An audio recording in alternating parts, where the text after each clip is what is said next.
Time and again over the last 2 decades, the country has been one of the region's, if not the continent's, best and most consistent performing economies.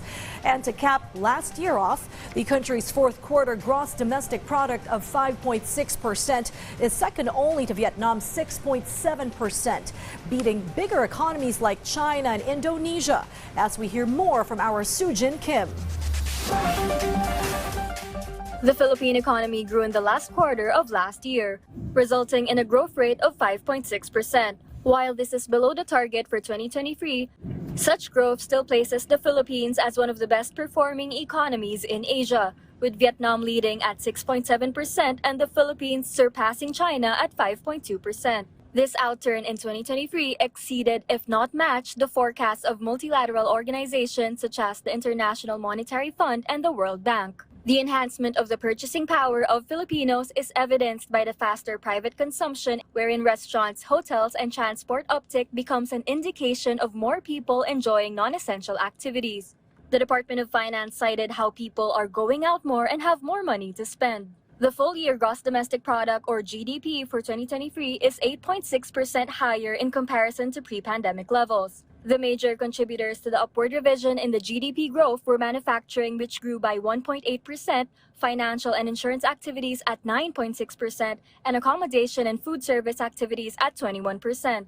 The growth rate of gross national income was maintained at 12.1% annually. Against the third quarter, household spending grew faster in the fourth quarter. NEDA Secretary Sentro Balita says they welcome robust growth rates. The steady household consumption reflects strong spending supported by a healthy job market and a surge in demand for goods and services. We welcome the robust growth in spending for restaurants and hotels, transport, and recreation, reflecting the improvements in the labor market and steady growth in remittances. On the other hand, in terms of public infrastructure, the Build Better More program is reaping benefits with its high multiplier effect on the economy. Moreover, the debt-to-GDP ratio improved to 60.2% from 60.9%. The country's total outstanding debt amounted to 14.62 trillion pesos. The debt-to-GDP ratio measures the country's economic health by comparing total government debt to its economic output. Meanwhile, NEDA is also concerned with food spending in relation to higher prices due to inflation. NEDA Secretary Balita says there is an impending need to modulate food prices and bolster the agricultural value chain. One of the measures would be preventing anti-competitive practices in the marketplace. Alberto, a food service worker at a canteen in Manila, says he is happy there is a significant improvement with regard to employment in the country. Ako? Ito. May trabaho ako sa food industry. Bumaba na yung mga walang trabaho, dumami yung may trabaho. Masaya tayo dahil siyempre maraming aangat sa buhay.